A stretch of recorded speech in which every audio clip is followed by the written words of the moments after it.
السلام علیکم everyone, welcome to my channel Muslima on duty. آج جس سورہ کو ہم ڈسکس کریں گے وہ ہے سورہ کہف۔ اس کا شان نزول کیا تھا اور اس کے پڑھنے کے فضائل کیا ہیں۔ اعوذ باللہ من الشیطان الرجیم، بسم اللہ الرحمن الرحیم۔ یہ سورہ مکہ مکرمہ میں نازل ہوئی اور اس کی 110 آیتیں ہیں اور 12 رکوع ہیں۔ مسلم، ابو داؤد، ترمذی، نسائی، مسند احمد میں حضرت ابو درداء سے ایک روایت ہے کہ جس شخص نے سورہ کہف کی پہلی 10 آیتیں حفظ کر لیں وہ دجال کے فتنے سے محفوظ رہے گا۔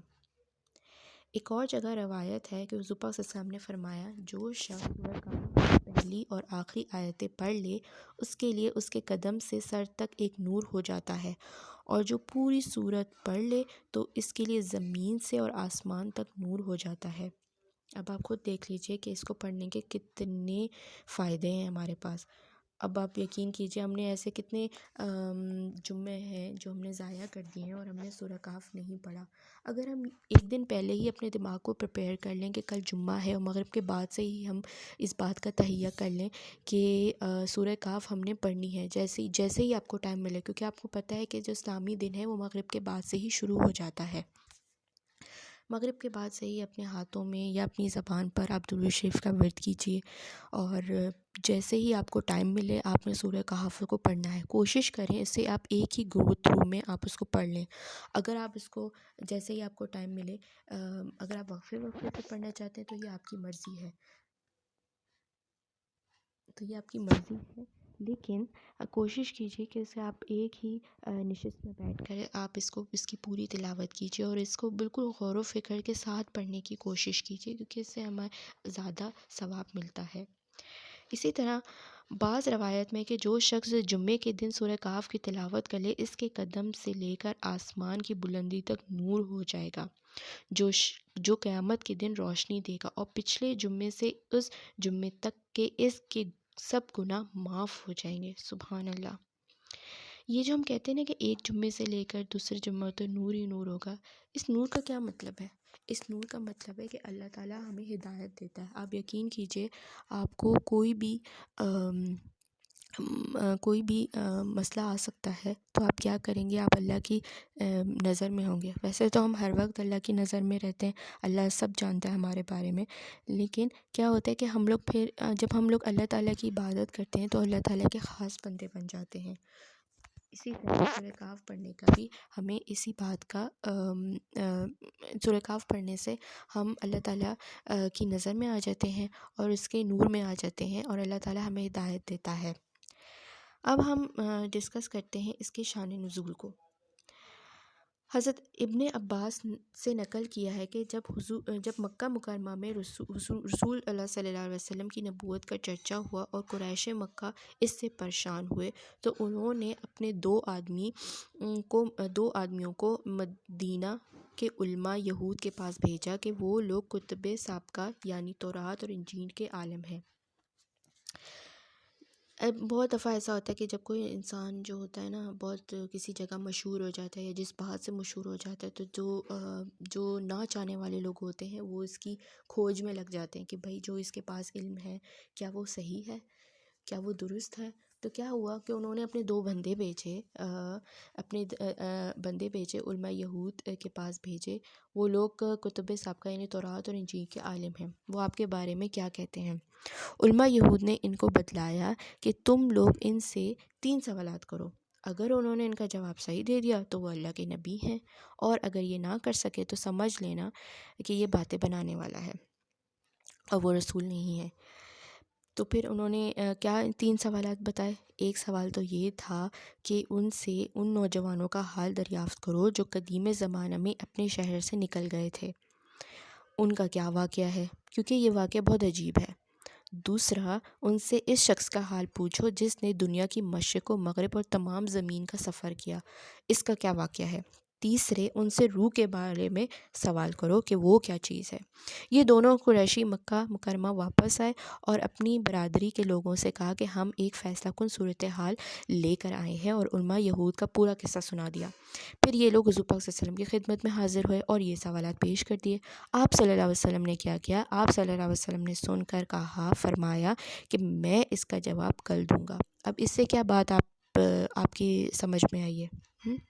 اس سے یہ بات سمجھ میں آتی ہے کہ فار انسٹنس ہم سے کوئی سوال پوچھتا ہے اور ہمیں اس کا جواب یا تو پتہ نہیں ہوتا یا ہمیں تھوڑی سی اس میں ایمبیگوٹی ہوتی ہے، یعنی کچا پکا ہوتا ہے ہمارے پاس، تو ہم کیا کرتے ہیں، ہم اس سے تھوڑا سامنے والے سے ہم تھوڑا سا وقت لے لیتے ہیں کہ ہم اس کو کچھ دیر بعد بتا دیں گے یا ہم آپ کو اگلے دن بتا دیں گے، تو اس میں کوئی بری بات نہیں ہے کہ آپ اس سے تھوڑا ٹائم لیں، لیکن جواب اس کو ہمیشہ درست دیں۔ چلیں پھر کیا ہوا، جب حضور پاک صلی اللہ علیہ وسلم نے ان سے تھوڑا ٹائم مانگا کہ اس کا جواب میں آپ کو کل دوں گا، مگر آپ صلی اللہ علیہ وسلم اس وقت انشاءاللہ کہنا بھول گئے۔ حضور پاک صلی اللہ علیہ وسلم سے کیا غلطی ہوئی کہ حضور پاک صلی اللہ علیہ وسلم نے اس وقت انشاءاللہ نہیں کہا۔ حضور پاک صلی اللہ علیہ وسلم سے بھی غلطیاں ہوتی ہیں، وہ بھی بالکل ہماری طرح بشر تھے، انسان ہے، لیکن کیا تھے کہ ان سے ہم سے تو اللہ معاف کرے قدم قدم پہ غلطیاں ہوتی رہتی ہیں، لیکن کیا تھا، لیکن یہ صرف ساری چیزیں نا حضور پاک صلی اللہ علیہ وسلم کے پاس حضور پاک صلی اللہ علیہ وسلم کے ساتھ جو چیزیں ہوتی تھیں وہ ہمیں ہم جو امت ہے ان کے لیے بتلانے کے لیے اللہ تعالیٰ ان سے کرواتے تھے ایسے۔ تو کیا تھا کہ آپ صلی اللہ علیہ وسلم اس وقت انشاءاللہ کہنا بھول گئے، یہ لوگ لوٹ گئے اور حضور پاک صلی اللہ علیہ وسلم وحی الہی کے انتظار میں رہے اور ان سوالات کا جواب وحی سے حضور پاک صلی اللہ علیہ وسلم اس وحی کے انتظار میں رہے کہ ان سوالات کا جواب وحی سے بتلا دیا جائے گا، مگر وعدے کے مطابق اگلے دن کوئی وحی نہ آئی، بلکہ 15 دن اسی حال میں گزر گئے کہ نہ جبریل امین آئے اور نہ کوئی وحی نازل ہوئی۔ قریش مکہ نے مذاق اڑانا شروع کر دیا، ان کو تو ایک موقع مل گیا، انہوں نے حضور پاک صلی اللہ علیہ وسلم کا مذاق اڑانے شروع کر دیا کہ یہ تو باتیں گھڑنے والا ہے، اور حضور پاک صلی اللہ علیہ وسلم کو اس سے سخت رنج و غم پہنچا۔ اندازہ لگائیے کہ کوئی ڈیلی لائف میں ہمیں ایسے بہت سے لوگ ملتے ہیں جو اس طرح کی غلطیاں کر لیتے ہیں، تو ہم کیا کرتے ہیں، ہم اس کا مذاق اڑانا شروع کرتے ہیں، بھائی اس کو تو کچھ پتہ ہی نہیں ہے، یہ تو ہے ہی ایسا، یہ تو ہے ہی ایسی۔ ہمیں ایسا کام نہیں کرنا چاہیے۔ اب آپ یقین کریں، قرآن صرف پڑھنے کی کتاب نہیں ہے، اس کو سمجھ کر اس کو عمل میں ڈھالنے کی ضرورت ہے۔ یہ اسی طرح ہمیں سمجھ آئے گا کہ جب ہم اسے اپنی پریکٹیکل لائف میں امپلیمنٹ کریں گے، اور آپ یقین کریں اس سے ہماری ڈیلی لائف کی جتنی بھی روٹین ہے بہت سیٹ ہوتی جائیں گی، ہمارے مسئلے حل ہوتے جائیں گے۔ چلیں اب ہم دوبارہ اپنے موضوع پہ واپس آتے ہیں کہ 15 دن گزر گئے، جبریل امین 15 دن گزر گئے لیکن حضرت جبریل علیہ السلام وحی لے کر نہ آئے۔ 15 دن کے بعد جبریل علیہ السلام سورہ کہف لے کر نازل ہوئے، جس میں تاخیر و وحی کا سبب بھی بیان کر دیا گیا ہے کہ آئندہ زمانے میں کسی کام کے کرنے کا وعدہ کیا جائے تو انشاءاللہ کہنا چاہیے۔ اس واقعے میں چونکہ ایسا نہ ہوا، اس پر تنبیہ کرنے کے لیے وحی میں تاخیر ہوئی۔ اس سورہ میں اس معاملے کے متعلق یہ آیتیں آگے آئیں گی، جیسے آپ پڑھتے ہیں کہ وَلَا تَقُولَنَّ لِشَيْءٍ إِنِّي فَاعِلٌ ذَلِكَ غَدًا إِلَّا أَن يَشَاءَ اللَّهُ۔ اور اس صورت میں نوجوانوں کا واقعہ بھی پورا بتلا دیا گیا کہ جن کو اصحاب کہف بھی کہا جاتا ہے، اور مشرق و مغرب کے سفر کرنے والے ذوالقرنین کے واقعے کو بھی بیان کر دیا گیا، اور روح کے سوال کا جواب بھی بتا دیا گیا کہ اس کا علم تو صرف اللہ ہی جانتا ہے۔ اور روح کے بارے میں جو ڈیٹیل ہے وہ سورہ بنی اسرائیل میں ڈیٹیل سے بیان کیا گیا ہے، اسی لیے سورہ کہف کو سورہ بنی اسرائیل کے بعد رکھا گیا ہے۔ کہف اور غار میں کیا فرق ہوتا ہے؟ کہف جو ہوتی ہے پہاڑی جو بہت وسیع ہوتی ہے، اور جو غار ہوتا ہے وہ بہت چھوٹا ہوتا ہے، جیسے غار حرا۔ اب آپ خود دیکھ لیجئے، غار حرا جو ہوتی ہے وہ بہت چھوٹی سی غار ہے جس میں حضور پاک صلی اللہ علیہ وسلم رات کو تشریف لاتے تھے اور عبادت کرتے تھے، اور جو قرآن کی جو پہلی وحی نازل ہوئی تھی وہ بھی غار حرا میں نازل ہوئی تھی۔ تو جی یہ تھی ہماری سورہ کہف کی خصوصیات اور فضائل اور اس کا شان نزول۔ اب آپ جب بھی اس کو پڑھیں، اس کی فضیلت اور اس کی جو شان نزول کو اس کو اپنے دماغ میں رکھ کر سورہ کہف کی تلاوت کرنی ہے۔ مجھے دعاؤں میں یاد رکھیے گا۔ اللہ حافظ۔